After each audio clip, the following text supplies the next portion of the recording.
In the heart of Quezon City, the National Kidney and Transplant Institute, or NKTI's hemodialysis building, will soon rise.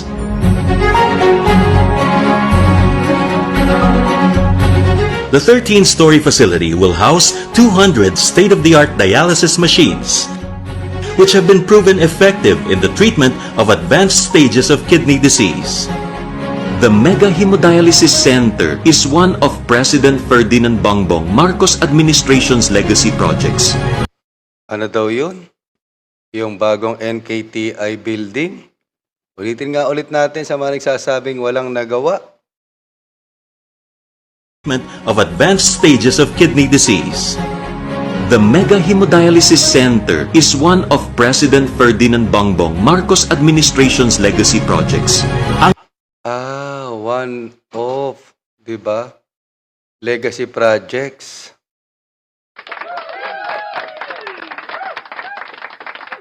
Ano yung sinasabing walang nagawa sa 2 taon? Always doing.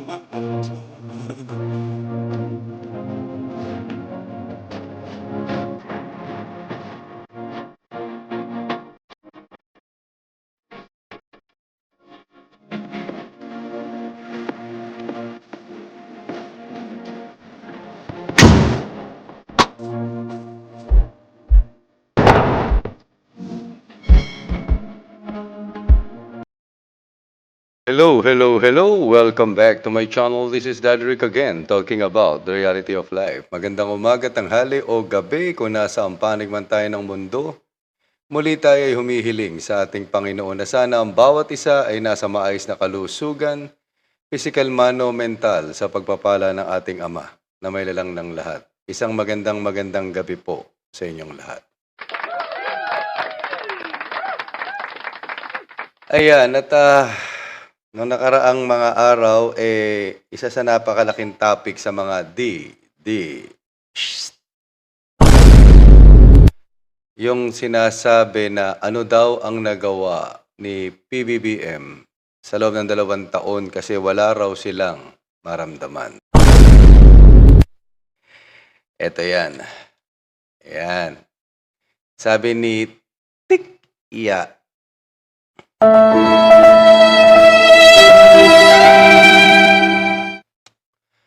hindi nag-figure out. May listahan kami na binigay diyan. Merong isa sa mga listahan yung investment climate. I'm sorry I cannot recall the percentage, but it's not within your 30% up. Hindi nakikita ng taong bayan ng pag-iikot niya ay nakakatulong. Nakabold. Kasi kung nakakatulong yan, hindi nila gagawing issue yung inflation, yung presyo ng bilihin, yung trabaho, at hindi sila magre-react ng ganon sa ayuda. So, yan yung pinalalabas nila na walang nagagawa or walang tinatawag na accomplishment ang Marcos administration sa loob ng 2 taon. Sa ating mga nakasubaybay sa ginagawa ng ating Pangulo, malaya naman kayong mabibitawan dyan sa ating live chat room, no? Yung mga alam ninyong nagawa ng ating Pangulo, baka merong hindi alam si Daddy Rick.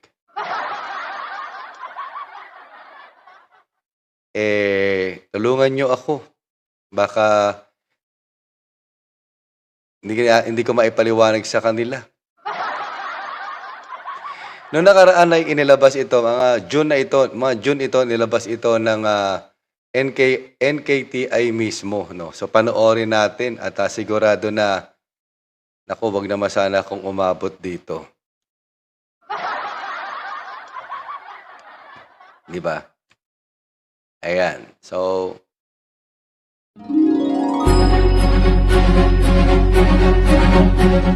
In the heart of Quezon City, the National Kidney and Transplant Institute, or NKTI's hemodialysis building, will soon rise.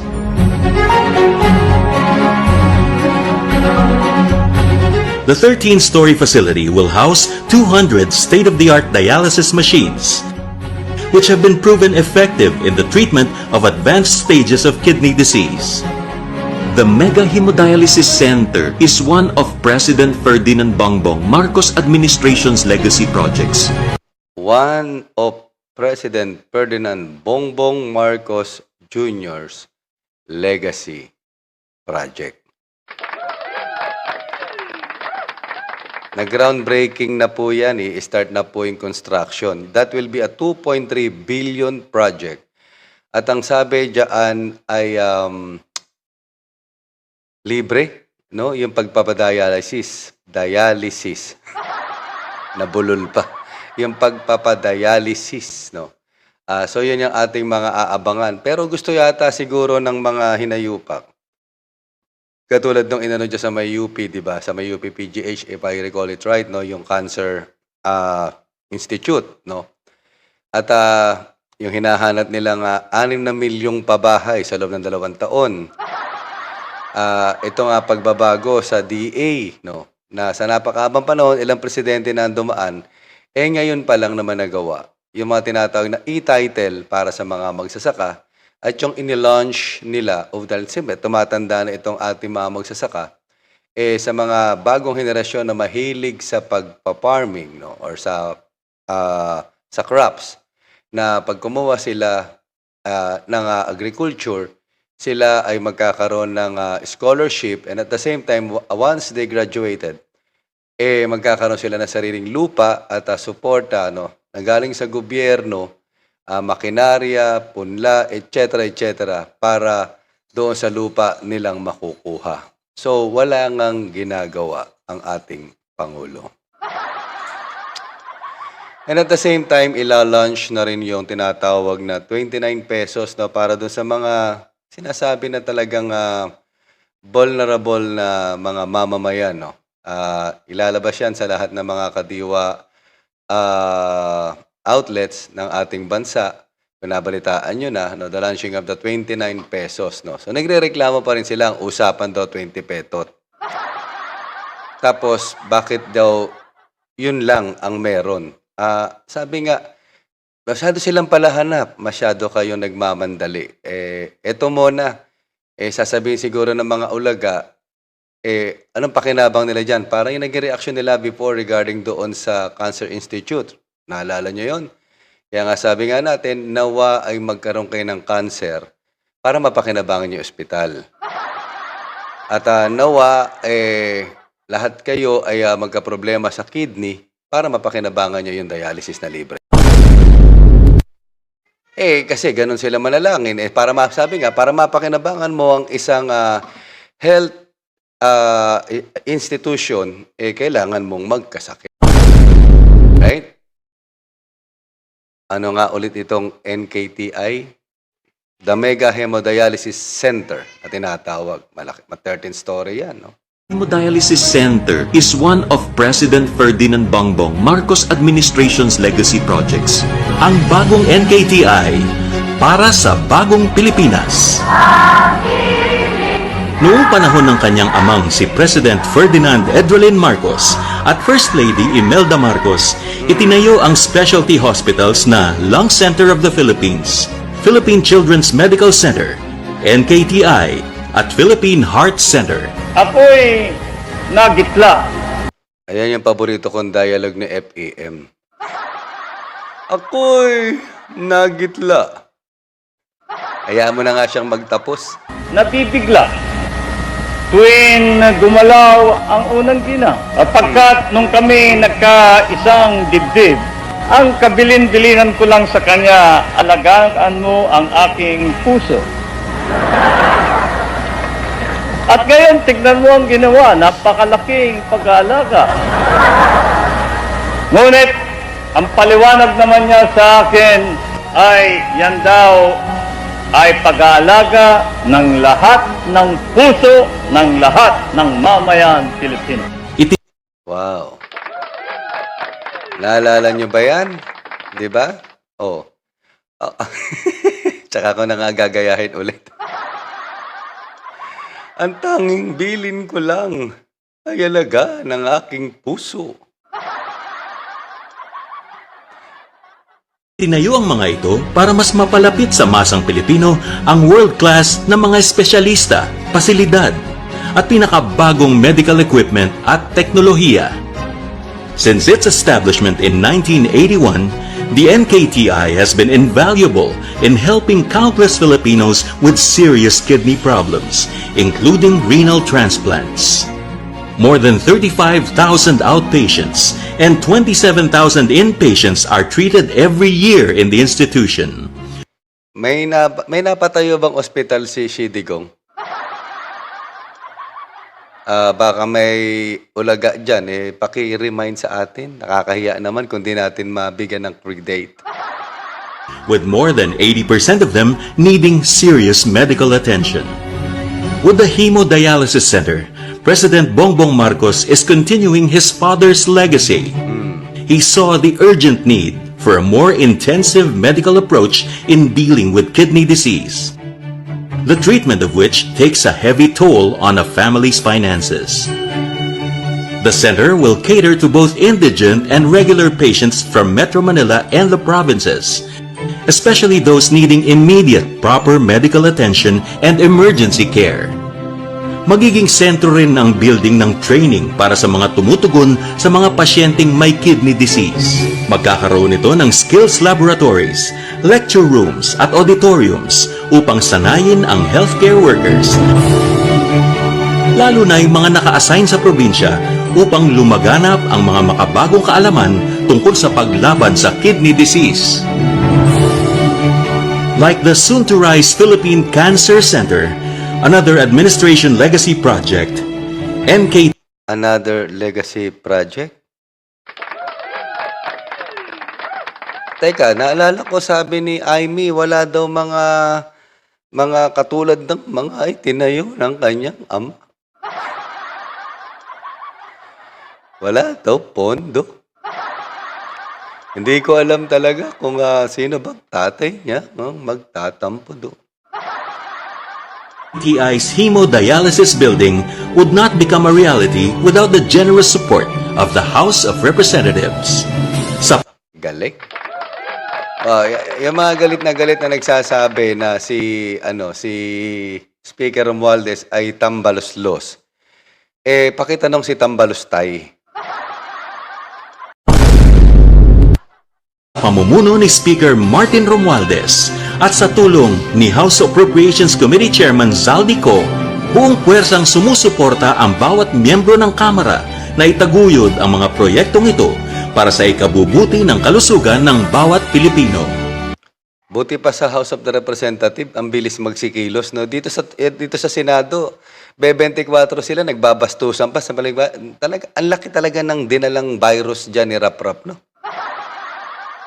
Maliban sa legacy specialty hospitals, nariyan din ang legacy sa housing, ang target na 6 na milyong murang pabahay para sa pinakamahihirap nating mga kababayan. At ang legacy sa food security. Itong Mega Building Hospital ay ang pinakamalaking hemodialysis center sa bansa at isa sa mga legacy projects ni President Ferdinand Bongbong Marcos. Indeed, the opening of the new hemodialysis center would mark a significant milestone for the administration in addressing the medical challenges of the country as we move forward in attaining economic prosperity. Ang bagong NKTI para sa bagong Pilipinas.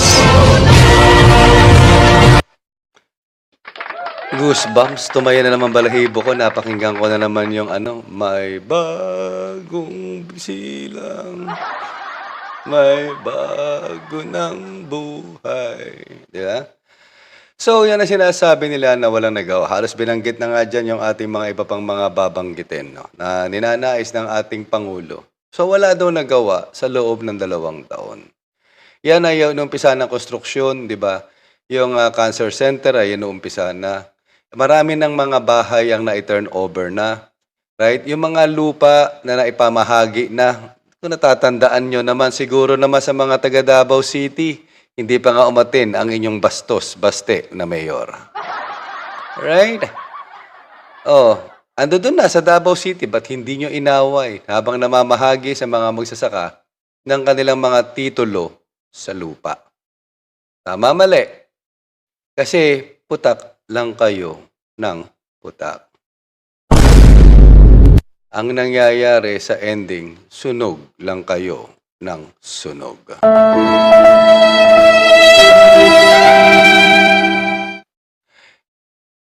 Nakakaiyak talaga pagka sa ending, kahit anong pagsabihin mo, kinakain mo lang ang lahat ng sinusuka ninyo.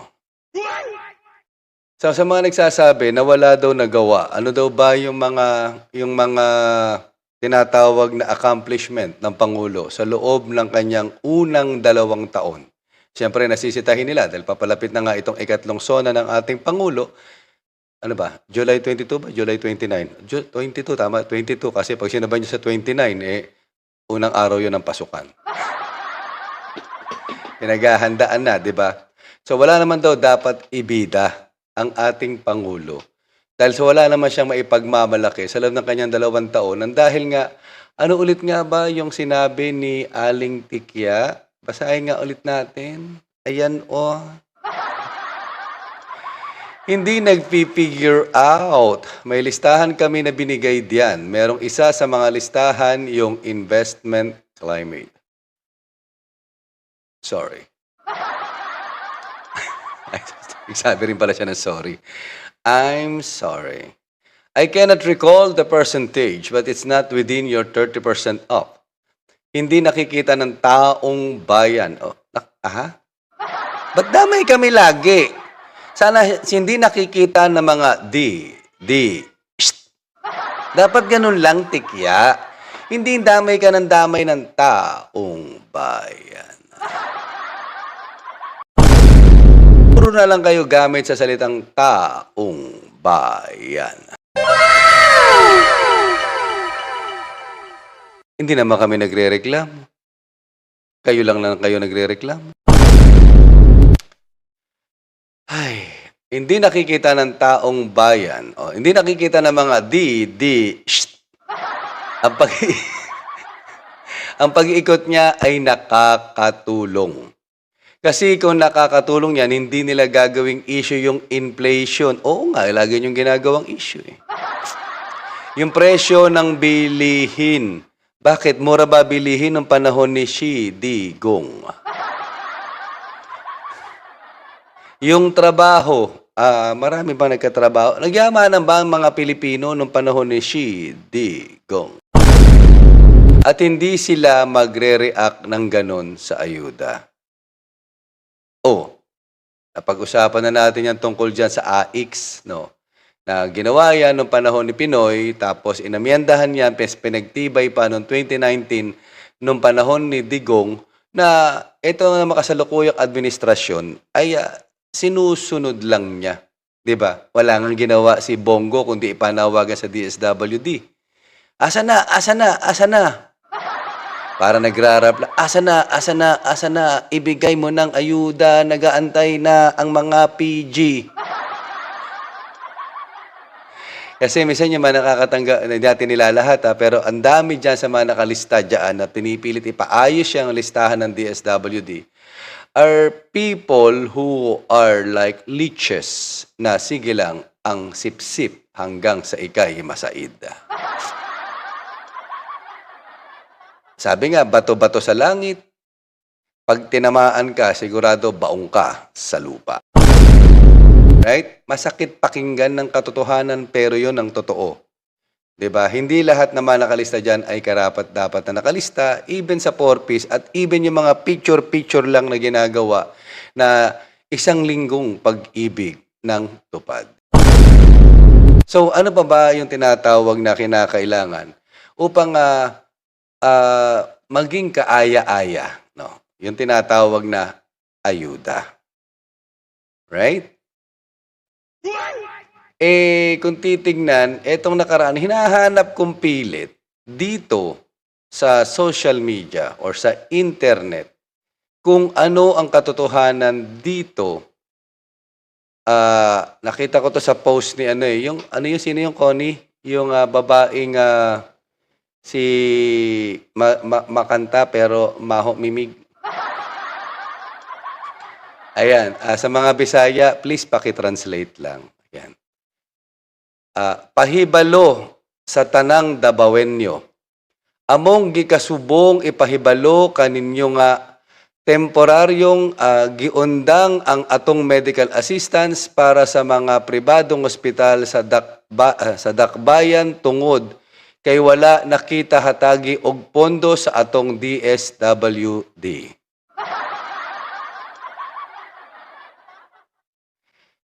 Mangayo kami og pasensya sa mamahimong kasahol ug kaguol nga madangatan aning nahitabo. Magpahibalo lang kami pag-usab kung aduna naidungag nga pundo. Daghang salamat. Syukran. No comment. Ayan. Aming ipinaalam, pakisabi kung tama ang pagkakaintindi ko, kahit paano nakakaintindi naman ako ng Bisaya. Sa baka may mali di ba? Aming ipinaalam sa inyo na temporaryong temporary na hindi makapagbibigay ng medical assistance sa mga pribadong ospital nang dahil sa wala ng pondo ang DSWD. Kami humihingi ng pasensya sa inyong lahat, no. Ay shortcut ko na lang, wag na yung word for word, masyado naman kayo mahiling. Hirap na nga yung mama dito di ba? Kami ay magbibigay ng anunsyo kung okay na ang lahat. Syukran, no comment. Shortcut ng todo no? Ayan, nakita ko lang yan kay KLC. Hinahanap ko ngayon kung may issue regarding dyan sa tinatawag na walang pondo daw ang DSWD regarding dyan sa temporary na na suspension ng sa AX to, 'di ba? AX yan, 'di ba? Yung mga medical assistance sa AX yan Diyan sa Davao. Kaya my beloved Davao.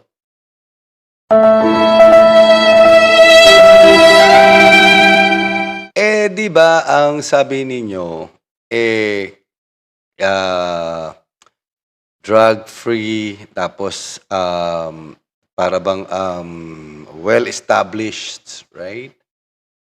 Tapos biglang-bigla, last time, mga nakarang araw, ay puna sila ng puna, kasama na nga dyan si Robin Padilla,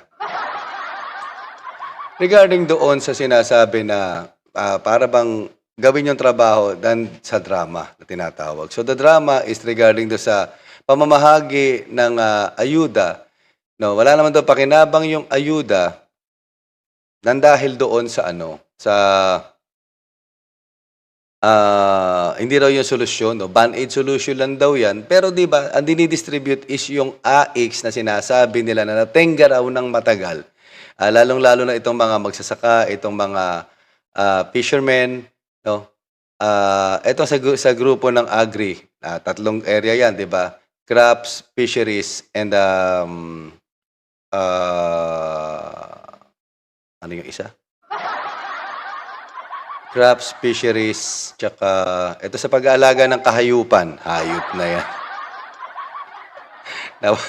Nawala sa dulo ng dila ko, nalaglag. Teka nga, masilip. Alang yan, naapakan ko pa, nalaglag na, naapakan pa. Diba? Livestock, ayan, pasensya na. Diba? Yun na mabinibigyan dahil nga gawa ng mga tinamaan ng sila yung mga matitinding tinamaan ng tinatawag na El Nino. Okay? So at that point, yung sinisita nila, hinahanap nila. Nung hinahanap nila, nitong ibinibigay na, hanap sila ng hanap. Tanong sila ng tanong, band-aid daw. Ano ba talaga gusto nyo mga hindot kayo? Oo nga, livestock nga, naalala ko na kayo talaga. Salamat. Yan gusto ko sa inyo, at least nasipa ko na, ba't nakuha nyo pala? Diba? At the end of the day, nandoon yung nandoon na yung sistema. Andyan na yan Kasi kung halimbawang binaliwala ng Pangulo yan, which is for us, no, sa mga tipo bang hindi naman talaga nakikinabang ng gusto yan. Even yung sinasabi nga natin sa tinatawag na universal healthcare na pinagyayabangan nitong si Ate Harry. Ma-review ulit, no. Sana bago bumabait ang matapos itong itong taon ni Speaker Romualdez, ma-review ulit yung UHC, no. Kasi nga marami ta rin hanggang ngayon na nagre-react regarding diyan sa requirement sa atin, no, ng PhilHealth na kung nasa level ka ng up to 10,000 monthly earnings, yung 5% system, no. 5% system yan eh. Ang paliwanag ng PhilHealth, tayo ay nagtutulong-tulong, tayong mga may kakayahan ay nagtutulong-tulong upang masuportahan ang mga walang ambag. Right? Then, if you are earning 100,000 monthly and the other person is earning 10,000 monthly, and while he is paying a 500 pesos monthly as a contribution, and the other side is paying 5,000 pesos, pag nagkasakit kayong dalawa, pagkikita lang kayong dalawa doon sa ward, naghahanap pa kayo ng kama. Diba? So at the same time, kailangan yatang medyo maiayos, no? As I recall, si Senator JB yan, pero tama yung magtulong-tulong. Kasi yung 500, lahat tayo 500. Nakakatulong ka na nun eh, kasi hindi ka naman nagkakasakit, nagagamit ng iba. But while you are earning, while your earnings are ongoing on the large scale, di ba? Isipin mo, kung 1 million pala kinikita mo, di 50,000 yung inaambag mo. Tapos pag nagkasakit kayong dalawa, parehas lang kayo nandoon sa ward. Mga ganun ba? Di ba yun yung mga, mga anggulo na, yes, pagkakaisa. Sabi nyo, unity. Di ba? Yes, pagkakaisa. But are those people being given, no?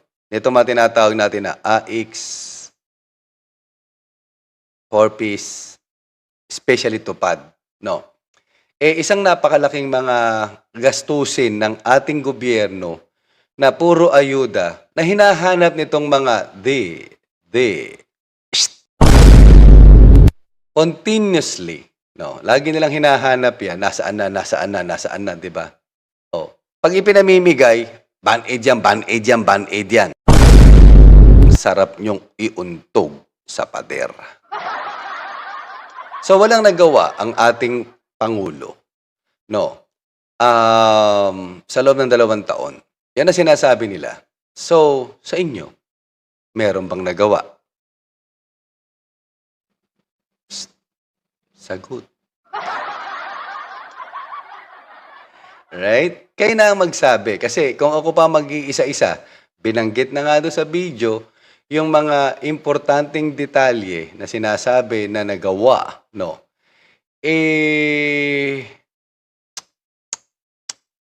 kailangan pa ba nating i-memorize yan? Diba? Binanggit na nga. Ang dami ng mga bahay, ang dami ng mga units na turnover, mga titulo, yung mga makinaryan tuloy-tuloy, diba, sa mga mangingisda, bangka, diba, para sa mga mangingisda, lambat, mga ibang pangangailangan nila, right? Ang lagi nila sinisita ay itong problema dyan sa WPS. Teka, doon lang ba nangingisda ang Pilipinos? Parang yung sa area na yon, di ba, apektado. So, that's why they're trying to create, pag pangingisda lang naman alam nila. So, dyan ka na, stuck ka na dyan na for life.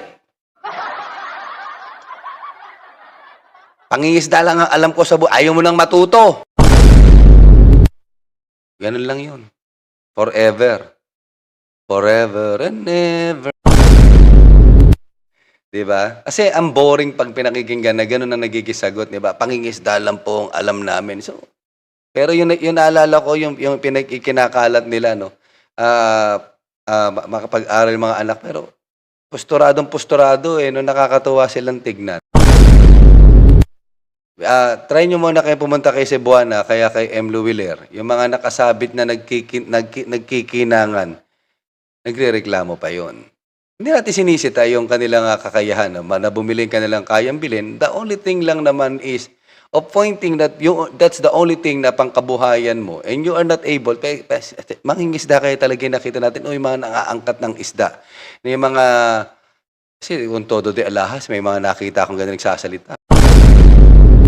Hindi kaya yun sila yung mga umaangkat at kaya ganun kamahal ang presyo ng isda. Diba? Sila rin yung namamakyaw doon sa mga talagang nangingisda. Dahil parang kooperatiba yata sila or whatever, no?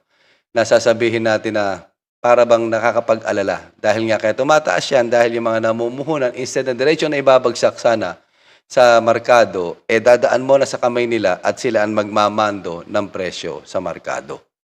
Katulad nga, ng mga tinatawag natin na mas matindi yung mga middleman sa crops. Diba? So sa mga ganong sitwasyon, lahat yan ay pinipilit maisaayos. Mga problema na napakatagal lang nandiyadyaan.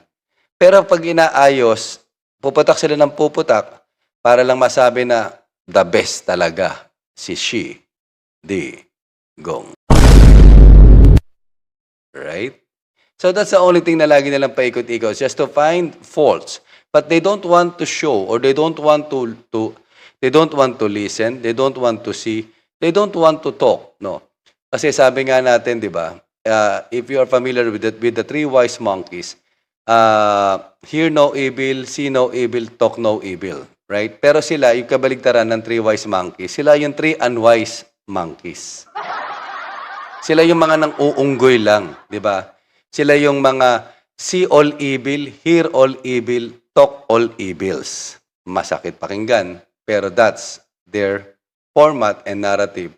Dahil katulad nga na sinasabi na kanilang puon, diyan ka lang, di ba? It's a waste of time na pababain siya, di ba? Sabi doon sa kanyang press con. Pero sa gitna ng kanilang mga waste of time daw, ibig sabihin talaga nag-aaksaya sila ng pondo. Kung imbis na yung kanilang pinopromote ay pagtutulungan, ay kailangan ibagsak. Ang gobyernong ito, nang dahil nga sa kanilang pagnanais, no? Di ba, medyo nagkakabangay yata at mukpar, may balitang sinasaway yata ni Yaya ang kanyang ama ng kadadaldal dahil nga sa pagsadsad ng kanyang rating. Right? So, apektado. Hindi, tuloy kaya sabi ko nga, suportahan natin yung maisog. I-push natin sila ng i-push na magmaisog ng magmaisog. Maisog ka, sumama ka sa kanila. Ayos yan. Diba? Ilabas mo ang, diba? Ano yung prayer rally daw, diba? Peace rally. Pero sa ano sabi ni Xi Digong? Diba? Maisog ka, sumama ka sa amin. Ilabas mo ang iyong galit. Walang naitutulong, no? You cannot think properly kung punong-puno ka ng galit. Diba? Kung hindi ka makakapag-isip o makakagawa ng tama kung punong-puno ka ng inggit. So, sa nga ganito sitwasyon, sabi nga, almost at the end of this video, no? Talaga nga naman nakakatuwa, no? Yung kanilang, yung mga binanggit na parte rito, asa na ba yan? Yan. Maliban sa Legacy Specialty Hospitals, nariyan din ang legacy sa housing, ang target na 6 na milyong murang pabahay para sa pinakamahihirap nating mga kababayan. Oy, sabi nila, wala namang kwenta yung housing, di naman yan free.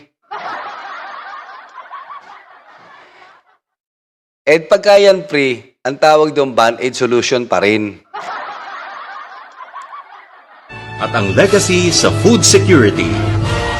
Itong Mega Building Hospital ay ang pinakamalaking hemodialysis center sa bansa.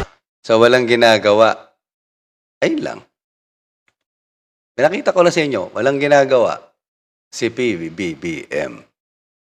Walang ginagawa. Tama ba ako? Wala eh. Diba? Walang ginagawa. So, no debate do sa bagay na yun. Wala. Walang ginagawa because kahit ipagpilitan natin na may ginagawa, ipagsaksakan natin sa kanilang mga bopis parts. 'Di ba? Sa kanilang bato, sa kanilang puso, sa kanilang baga, 'di ba? O sa kanilang sa pagitan ng kanilang dalawang tenga. Walang ginagawa. So we don't have to push too hard para sabihin sa kanila na eto. So let those infrastructures, let those projects, let those mega projects that will support and benefit the Filipino people stood up and rise sooner and later. Diba? Sooner or later, right? Pustahan tayo sa gitna ng mga pangangailangan nila, no. Pati yung mga dati ng mga ospital na ang balita natin ini-improve, no, yung mga facilities, di ba? Even the funding diyan sa PGH mas inaayos, di ba? So at that situation, sabi nga, yan yung mga naging legacy ng kanyang ama. Maliban pa dito sa mga infrastruktura na hindi nila nakikita, paano nga ba naman nila makikita? Hindi pa naman nakatayo, tinatayo pa lang. Sa mga pabahay, sigurado kasama sila dyan sa mga nagpapalista, pero putak sila ng putak. Diyan, sabi ko nga, para mapakinabangan mo ang cancer center, magka-cancer ka. Para mapakinabangan mo ang NKT ay magkasakit ka sa bato. Para mapakinabangan mo naman yung lung center, magkatubig sana yung baga mo. Because you will not enjoy the benefits to be given by the government. Especially when we're talking about health care, kung healthy ka. Kaya magwalwal ka na magwalwal, hayop ka na mapakinabangan mo yan. So that's it, pansit, diyan sa parte na yan. Right? So sabi ko nga, I will not push that hard para sabihin na may ginagawa. Okay, fine. Wala nang ginagawa. Walang ginagawa para sa inyo. So, we don't have to communicate, we don't have to converse, we don't have to to debate on anything. So be it. Kung ano yung nasa isip mo, kung may isip ka mang hayop ka, bahala kayo sa buhay nyo. 'Di ba? Parang sabi ng idol nyo, si Ipe, natatakbo pang senador, matay kayo sa inggit. Right? Para masaya. Yun. Ganun kasimple. Diba? Ay, nakakapagod isipin itong mga hinayupaks na ito. Bakit ko pa ipagpipilitan? Nakuha niyo yung logic, diba? Why do we have to insist on something when we are seeing the difference between the reality and fictions na kanilang mga pinagsasasabi? Para mapakinabangan mo yung pribilehiyo na yan, na hindi mo pa mapapakinabangan ngayon dahil healthy ka pa, manalangin ka na magkaroon ka ng sakit na papasok ka sa mga ospital na yan at saka ka magpapasalamat. Parang ginawa ni Ninoy noon. Makakain ba ng mahirap yan? Pero isa siya sa naging pasyente ng Philippine Heart Center. Remember that. Okay? Sa muli, ito po si Daddy Rick na nagpapaalala. Ang buhay ay hindi isang problema na kailangan natin solusyonan. Bagkus ito isang realidad na kailangan nating harapin. Isang magandang gabi po sa inyong lahat. Ingats. Kung nasang panig man tayo ng mundo, God bless us all. Good night, everyone, and hope to see you tomorrow. Ciao.